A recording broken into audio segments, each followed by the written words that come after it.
ও বউ, বলি আর কটা মুড়ি হতে বেশ লাগছে। এখন থেকে একবেলা মুড়ি খেয়েই থাকবো, বুঝলে? চালের খরচা কমে যাবে। কিপটে দেখেছি বাবু, তোমার মতন মন হার কিপটে আমি কোথাও দেখিনি। দুবেলা ভাত না খেলে কাজ করার জন্য গায়ে জোর পাবে কোথায় শুনি? আরে বাহ, তোমার মাথায় কত বুদ্ধি! আমি তো এমনটা ভেবে দেখিনি। তা বাজারের থলে নিয়ে এসেছো কেন? তুমি কি বাজারে যাচ্ছ নাকি? এটাই বাকি আছে। শোনো, বাজার থেকে ফিরে আবার মুড়ি খেও। এখন থলে নিয়ে বাজারে যাও তো। চিংড়ি, পেঁয়াজ, আদা আর চাল ডাল নিয়ে আসবে। শোনো, যদি একটাও না নিয়ে আসো না, তবে তোমার মহা বিপদ, এই বলে দিলুম। চিংড়ি? ওরে বাপ রে! আমি একটু পানি খাবো। একটু কেন, এক কলসি পানি দেব। তবু বাড়িতে আর চিংড়ি চাই। চিংড়ির তো বেজায় দাম বউ, অন্য কিছু নিয়ে আসি। না মানে ভালো কাটাপোনা। আসলে বাড়িতে তো কোনো ভোজ নেই, আমরা দুটি প্রাণী। এত খরচা করে কি হবে বলো? শোনো, আজ আমার মা আসবে। আমার মাকে আমি চিংড়ি ভুনা করে খাওয়াবো। তাড়াতাড়ি বাজারে যাও দেখি, আর ভালো দেখে চিংড়ি মাছ নিয়ে এসো। বড় বড় গলদা চিংড়ি চাই কিন্তু। বউ নয়তো যেন জ্বলন্ত আগুন, চাল ধুয়ে মাথায় দিলে ভাত ফুটে যাবে। না কুচু মেয়ে যে কেন বিয়ে করতে গেলাম। যাই, বাজারে যাই, নয়তো আর রক্ষা নেই। বিড়বিড় করো না তো, যাও। এমন ফ্যালফেল করে তাকিয়ে কি দেখছো? তোমাকে বউ, আহ কি ভালো দেখতে তোমাকে। চলি বউ, বাজারটা করে আনি। কারো সাথে আবার গল্প করতে বসো না যেন। তাড়াতাড়ি বাজার নিয়ে আসবে। হ্যাঁ হ্যাঁ, তা তো বটেই। বিশ্বাস করো, আমি একমাত্র তোমাকে ছাড়া আর কাউকে ভয় পাই না। ধরে নিয়ে মদন বাজারে গেল।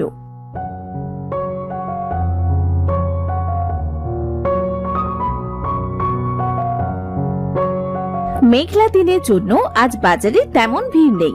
মদনকে মুদিওয়ালা ডাকতে শুরু করলো। মদন ভাই, হাতে থলে নিয়ে বাজারে এলে, কি ব্যাপার? থলে হাতে মানুষ বাজারে কেন আসে?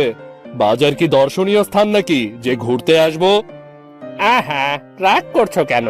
এত বড় থলে, তাই জানতে চাইলাম। বাড়িতে শাশুড়ি মা আসবে, বউ এত বড় এক ফর্দের নাম বলে দিয়েছে। কি করব বলুন? ভদ্রলোক, তাই বউকে ভয় পাই, এলাম থলে হাতে।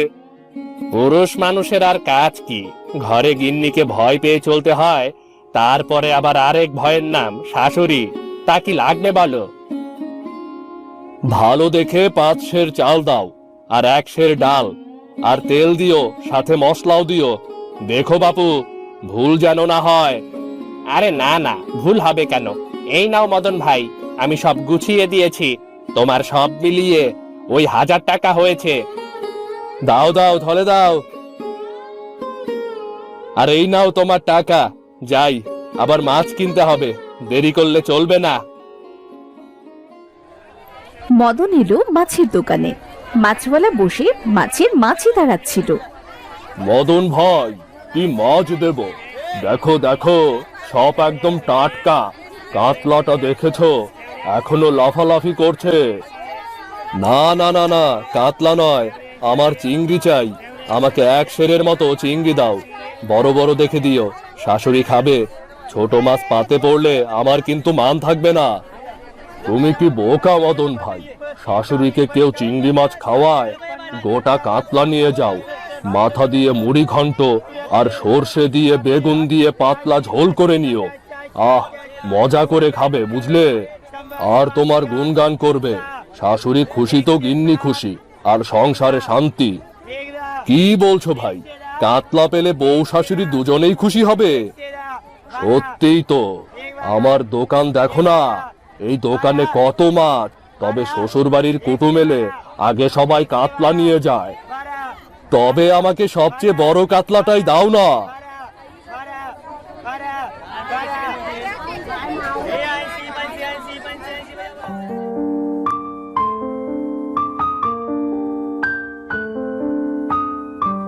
মাছ আর বাজার নিয়ে মদন ঘরে ফিরল, কিন্তু মদনের বউ রাগী চোখে চেয়ে আছে। এতক্ষণ লাগে? বলি এতক্ষণ লাগে বাজার নিয়ে আসতে? কেটে বেছে রান্না করতে তো আমার দুপুর গড়িয়ে বিকেল হয়ে যাবে। তাহলে খেতে কখন দেবো? হ্যাঁ, একটু পরেই তো বলবে খিদে পেয়েছে। একটা গোটা কাতলা এনেছি, মাথাটা ভালো করে মুড়ো ঘন্ট করো, আর বেগুন সর্ষে দিয়ে পাতলা কাতলা মাছের ঝোল করো। আহ, গরম ভাতে জমে যাবে। কাতলা কেন? চিংড়ি কোথায়? আমি তো তোমায় চিংড়ি আনতে বলেছিলাম। দোকানি তো বলল কাতলা পেলে বউ শাশুড়ি দুইজনেই খুশি। তোমাকে খুশি করতে গিয়ে দেখি তুমি রেগে লাল হয়ে যাচ্ছ। তখন সেখানে বড় বড় চিংড়ি ছুঁড়ে নিয়ে আসে মদনের শাশুড়ি। আহ, রাগ করছিস রে কেন মা? কি করেছে জামাই বাবাজি? জানিস তো সে বড্ড সরল সোজা মানুষ। আপনি এসেছেন মা, কেমন আছেন? আপনার শরীর ভালো আছে তো? কেমন আর থাকবো বাবা, বয়স হয়েছে, শরীরে নানাবিধ রোগ বাসা বেঁধেছে। নেমা, আমাদের ঘেরের চিংড়ি মাছ নিয়ে এলাম তোদের জন্যে। জমিয়ে চিংড়ি ভোনা করে দিস জামাইকে। আপনার জন্য আমি মস্ত কাতলা মাছ এনেছি মা, আপনি খাবেন তো? নিশ্চয়ই খাবো বাবা। আসলে চিংড়িটা এই বয়সে আর হজম হতে চায় না। কাতলার পাতলা চলি এখন অমৃত। চল মা, আমিও তোর হাতে হাত লাগাচ্ছি। চলো মা, কতদিন বাদে তুমি এলে।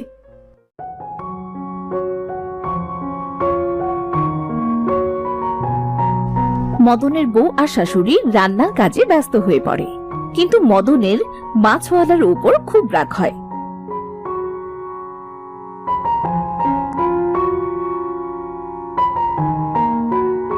সে গিয়ে রাস্তার পাশের একটা গাছের নিচে বসে থাকে। বেটা বিট কেলে মাছওয়ালা, এ পথ দিয়েই তো তোকে ফিরতে হবে। আজ একবার তোকে পাই। আমাকে ভুল ভাল মাছ গছিয়ে দেওয়া, তাই না? আমি মোটেও বোকা নই। মদন অনেকক্ষণ ধরে গাছের নিচে মাছওয়ালার জন্য অপেক্ষা করতে থাকে। মাছওয়ালা সব মাছ বিক্রি করে হাসি মুখে ঘরে ফিরছিল। রাস্তার মাঝে মদনকে দেখতে পেয়ে সে মদনের কাছে এলো। ও কি মদন ভাই, তোমার বদন অমন শুকনো কেন? বৌঠান কি বকেছে নাকি? অত বড় মাছ দেখে কেউ বকতে পারে? না না, তুমি নিশ্চয়ই কিছু করেছো। না, ওসব নয়। তবে কি হয়েছে একটু খোলাসা করে বলো তো মদন ভাই, তোমার কি কোনো অসুবিধা হয়েছে? আমি তো তোমার জন্য এখানে দাঁড়িয়ে আছি। আমার জন্য? আমি কি করেছি? চাইলাম চিংড়ি, আর তুমি আমাকে ভুলভাল বলে কাতলা গুছিয়ে দিলে। জানো না, শাশুড়ি মা সময় মতো না এলে বউ আঁশবটি দিয়ে আমার ছাল ছাড়াতো। আমি তো এতদিন যা দেখেছি তাই বলেছি। তুমিই বা টাকা দিয়ে নিতে গেলে কেন? নিজে দোষ করে এখন আবার আমাকে দোষী বানানো হচ্ছে, তাই না? আমি তোমার এতদিনের খদ্দের, আমাকে এমন করে ঠকানো? না না, কাজটা তুমি একদম ঠিক করনি। তোমার সাথে আমি আড়ি করে দেব। আমার সাথে আড়ি করলে তো তোমার লোকসান হবে মদন ভাই। আমি ছাড়া তো আর কেউ মাছ বিক্রি করে না। বৌঠান মাছ কিনতে পাঠালে তুমি তখন কি করবে? তাও তো ঠিক কথা। কি করি বলো তো? তোমাকে কি মাফ করে দেব এবারের মতো? ওদিকে একে একে মদনের বউ সব রান্না শেষ করলো। কি ব্যাপার, এত দেরি হচ্ছে যে? চিংড়ির নাম শুনলে তো তার খিদে পেয়ে যায়। আজ তো রান্নাও হয়ে গেল, তবুও যে তার কোনো খবর নেই। অমন করে মুখ না করলেও পারতি রে মা। জামাই বড্ড সহজ সরল, মনে কষ্ট পেয়েছে হয়তো। মারে, এত রাগ ভালো নয় রে মা। আমি এমন রাগি না হলে এই সংসারটা যে ভেসে যাবে মা। ও নিয়ে তুমি ভেবো না, তুমি হাত মুখ ধুয়ে নাও, আমি ওকে ডেকে আনছি।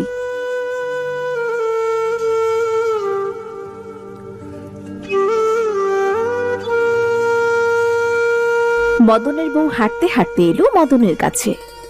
মদন ভাই, বৌঠান আসছে, দেখে মনে হচ্ছে বড্ড চোটে আছে। তুমি সামলাও, আমি এখন পালাই। বলি, তোমার কেমন আক্কেল? হ্যাঁ, কখন রান্না করে বসে আছি, সেই তুমি ভর দুপুরে গাছের নিচে দাঁড়িয়ে আড্ডা দিচ্ছ। চলো বাড়িতে চলো। তুমি আমাকে নিতে এসেছো বউ? তুমি কি ভালো? আমার না বড্ড খিদে পেয়েছে গো। সে কি আমি জানি না? আজ অনেক রান্না হয়েছে, মাও তোমার জন্য অপেক্ষা করছে। চলো, আজ মন ভরে চিংড়ি ভুনা দিয়ে ভাত খাবে, সাথে মুড়ি ঘন্ট, কাতলা মাছ ভাজা আর কাতলা বেগুনের পাতলা ঝোল। আহ, শুনেই জিভে জল চলে আসছে। চলো বউ, বাড়ি চলো।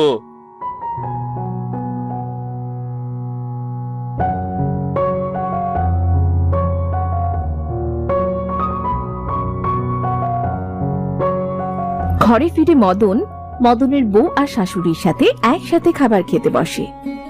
বাহ, কাতলা মাছটা বেশ সুস্বাদু হয়েছে।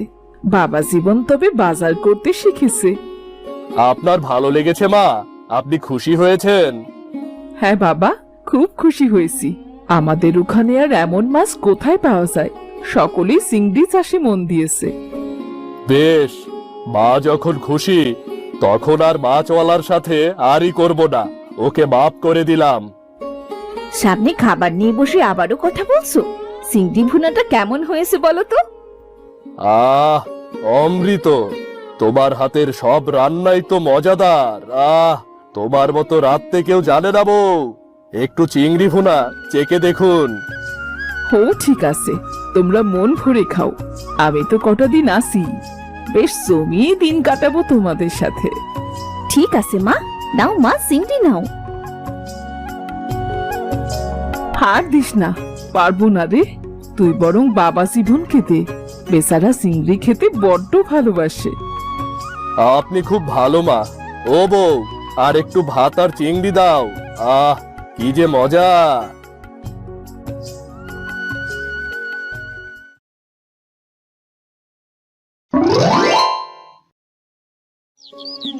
এক গ্রামে রূপা আর রূপার মা বসবাস করত।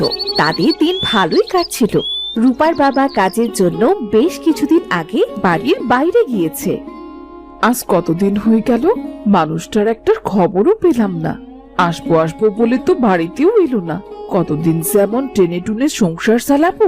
মেয়েটা তো আমার বায়না করে না, তবে মনে তো চাই মেয়েটার পাতে দুবেলা ভালো খাবার তুলে দিতে।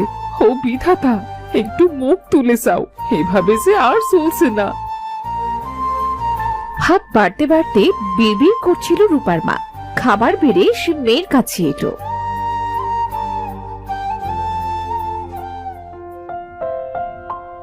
রূপা, এই নে, ভাত খেয়ে নে। তোর জন্য ভাত এনেছি মা। কি দিয়ে ভাত এনেছো মা? ভাত আর কচু শাক ভর্তা। শাক ভাত খেতে খেতে আর ভালো লাগছে না মা, আমি খাবো না। তুমি বলো না মা, প্রতিদিন একই খাবার কারো মুখে রোসে? লক্ষ্মী মেয়ে আমার, খেয়ে নে। তোর বাবা কতদিন হলো আসেনি, ঘরে কোনো টাকা পয়সাও যে নেই। সে তোকে ভালো মন্দ খাওয়াবো। শাক কিনতে পয়সা লাগে না মা, তাই শাক ভাতই জুটছে। ঘরে যে চালও বাড়ন্ত, জানি না না খেয়ে থাকতে হবে কিনা। মা, আমি মাছ ভাত খেতে চাই, মাংস খেতে চাই মা। কমপক্ষে আমায় তো সবজি ভাত খেতে দেবে। আমি আর শাক খেতে পারবো না মা, শাক খেলে আমার গলায় ধরে। এই যে দেখ, আমি ভাত মাখিয়ে ভাগ করে দিয়েছি। এটা হলো উট পাখির ডিম, এটা হলো মুরগির ডিম, আর এটা হলো বকের ডিম, এইটা হলো চড়ুই পাখির ডিম। এই নে, সবগুলো একটা একটা করে খেয়ে নে তো দেখি। আগে ছোটবেলায় এসব বলে বোকা বানিয়ে খাওয়াতে মা। এখন কি আমি আর ছোট আছি? বড় হয়ে গেছি, এখন আমি সবই বুঝি মা। তুমি আমাকে মাছ ভাত না হলে সবজি দিয়ে ভাত খেতে দাও। আমি শাক ভাত আর খাবো না। তোর বাবা বাড়ি ফিরলে বলবো তোর জন্য মস্ত একখানা সারা পোনা আনতে। এখন খেয়ে নে তো মা। কতদিন হয়ে গেছে বাবা বাড়িতে আসে না, কোনো খবরও তো পাঠায় না মা। বাবা কি আমাদের ভুলে গেছে মা? তোর বোকামে, ঘরের কথা কেউ ভুলতে পারে? তবে আমারও চিন্তা হচ্ছে, হয়তো তোর বাবা কাউকে দিয়ে খবর পাঠানোর মানুষ পাচ্ছে না, ওই জন্যই খবর পাঠাচ্ছে না। আবার নিজেও হয়তো সময় করে আসতে পারছে না রে মা। বাবার আর শহরের থেকে কাজ নেই, এবার বাড়ি এলে বাবাকে আর যেতেই দেব না। বাবা গ্রামে কাজ করলে 2 পয়সা কম পাবে, আমরা ডাল ভাত খেয়ে থাকবো, সেও তো অনেক ভালো মা। তোর বাবাও কি আমাদের ছেড়ে থাকতে চায় বল? কিন্তু কি করবে, গ্রামে তো কাজ নেই বললেই চলে। আর তাছাড়া সে তো মেয়ের বাবা, কন্যা দায় বলেও তো একটা কথা আছে। টাকা পয়সা না থাকলে তোকে ভালো ঘরে যে বিয়েও দিতে পারবো না। কে বিয়ে করতে চায়? আমি তোমাদের ছেড়ে কোথাও যাব না মা। না গেলে তো তোকে শাক ভাত খেয়ে দিন কাটাতে হবে রে মা।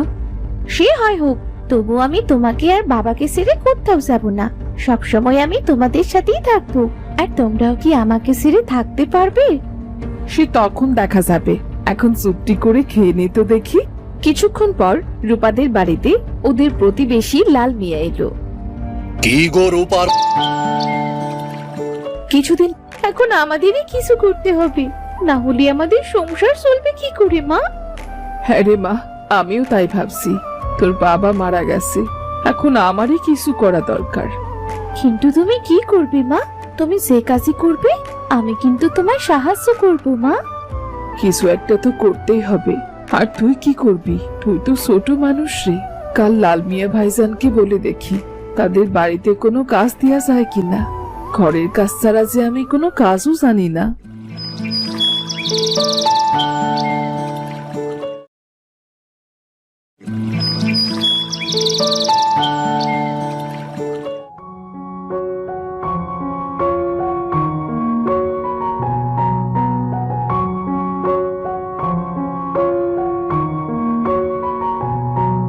ভাইজান, একটা কাজের কথা বলতে চাচ্ছিলাম। আসলে আমি আপনাদের ঘরে কাজ করতে চাই। আপনাদের বাড়িতে কি কোনো লোক লাগবে? আমি সব কাজ করে দেব, শুধু আমাদের মা মেয়েকে দুবেলা খাবার দিলেই হবে। আমাদের বাড়িতে কোনো কাজের লোকের দরকার নেই, আমাদের বাড়িতে কাজের লোক আছে। আসলে বুঝতেই তো পারছেন, বিপদে পড়েছি। রূপার বাবা মারা গেছে, এখন তো কিছু করে আমাদের দুজনে চলতে হবে। আপনি যদি দয়া করে আপনাদের বাড়িতে কাজ দিতেন তবে আমাদের খুব উপকার হতো। বলছি না আমাদের বাড়িতে কোনো কাজ নেই? তুমি যাও এখন আমাদের বাড়ি থেকে। অযথা বিরক্ত করতে আসছে। আমি কি তোমাদের জন্য কাজ নিয়ে বসে আছি নাকি? যত সব। লাল মিয়া অনেক অপমান করে রূপার মাকে তাড়িয়ে দেয়। রূপার মা অনেক কষ্ট পায়। কষ্ট পেয়ে সে বাড়িতে ফিরে আসে। লাল মিয়া তো কোনো কাজই দিল না, এবার কি করব? তোকে আমি উপোস থেকে কষ্ট পেতে কেমন করে দেখব? বিধাতা আমাদের কেন এত শাস্তি দিলেন? তুমি কেঁদো না মা, একটা না একটা উপায় ঠিকই চলে আসবে দেখো। আচ্ছা মা, তুমি তো কত ভালো রান্না অনেক জিনিসপত্র লাগে, আমাদের কাছে টাকা কই? নিজেরাই তো ভাত খেতে পাই না। এক কাজ করলে কেমন হয় মা? আমরা মহাজনের কাছ থেকে কিছু টাকা ধার নিয়ে খাবার হোটেল দিই, আর তারপর আস্তে আস্তে মহাজনের সব টাকা শোধ করে দেব। হ্যাঁ, তা তো ভালোই হয়, কিন্তু মহাজন কি টাকা দেবেন? হতাশ হও না মা, আমাদের কিছু না কিছু করতেই হবে বলো। এমন করে চললে তো চলবে না। দরকার পড়লে বাড়িটা বন্ধক দিয়ে দাও মা। এসব তুই কি বলছিস? বাড়িটা হাতছাড়া হয়ে গেলে আমরা থাকবো কোথায়? আমাদের আর কিছু খোয়া যাবে না মা, বাবার চেয়ে তো বড় আর কিছু নেই। যখন তাকেই হারিয়ে ফেললাম, এখন আর কি হারানোর বাকি আছে? সাহস নেই, বরং একবার দেখি না কি হয়। এই কদিনেই তুই অনেক বড় হয়ে গেছিস রে মা। খাবার নিয়ে বায়না করিস না, মুখ বুঝে সব সহ্য করিস। আমি এখনই যাচ্ছি মহাজনের কাছে। আশা করি মহাজন আমায় খালি হাতে ফিরিয়ে দেবেন না, কারণ মহাজনের স্ত্রী যে আমার বাল্য সই। আমি চলি রে মা।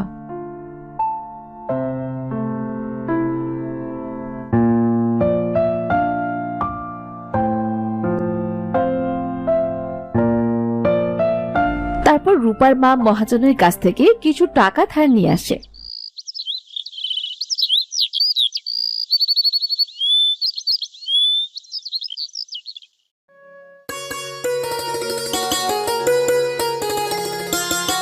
মহাজন কি টাকা ধার দিয়েছে মা? হ্যাঁ দিয়েছে, তবে বলেছে তাড়াতাড়ি শোধ করে দিতে। হ্যাঁ মা, আমরা সবার আগে মহাজনের টাকা শোধ করে দেব। তাহলে মা, এখন আর বসে না থেকে চলো তাড়াতাড়ি, এবার হোটেল দেওয়ার কাজ শুরু করে ফেলি। হ্যাঁ চল।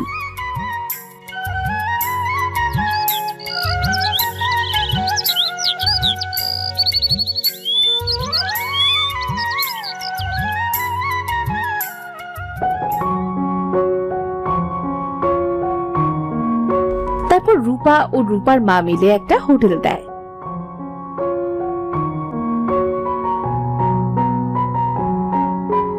তাদের হোটেল বেশ ভালোই চলতে থাকে। তারপর তারা মহাজনের টাকাও শোধ করে দেয়।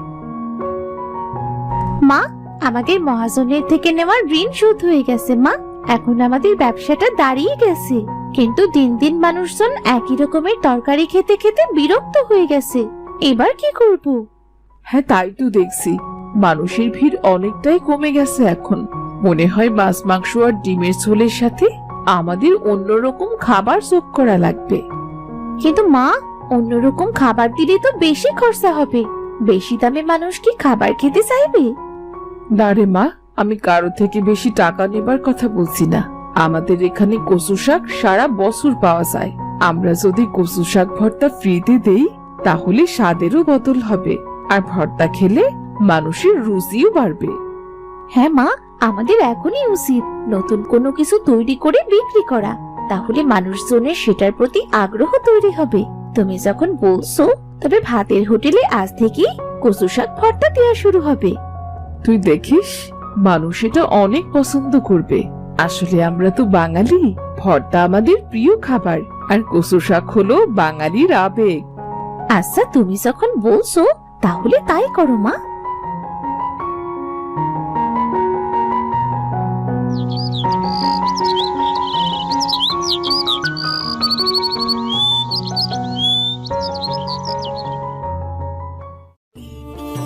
তারপর রূপার মা বুদ্ধি করে কচু পাতার ভর্তা বিক্রি শুরু করলো।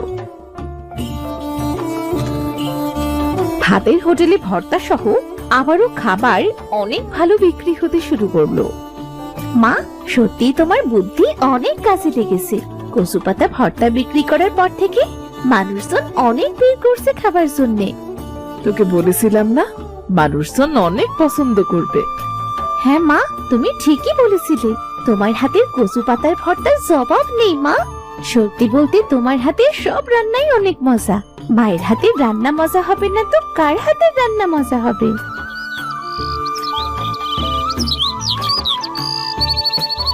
রূপার মা, মহাজন, আপনি আমাদের হোটেলে আসুন, আসুন বসুন।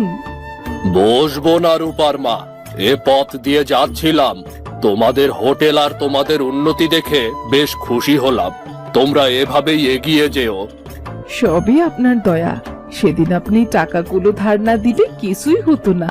তবে আজ যখন নিজে থেকে আমাদের হোটেলে এসেছেন, তখন দুটো ভাত না খেয়ে আপনাকে ছাড়ছি না। না গো রূপার মা, বাড়িতে অতিথি এসেছে, তাদের সাথেই খেতে হবে। তবে তোমার হোটেলের বিখ্যাত কচু পাতার ভর্তা সাথে না নিয়ে যাচ্ছি না। দাও আমাকে, জন 5 লোকের জন্য কচু শাক ভর্তা দাও। আর বলো কত হলো?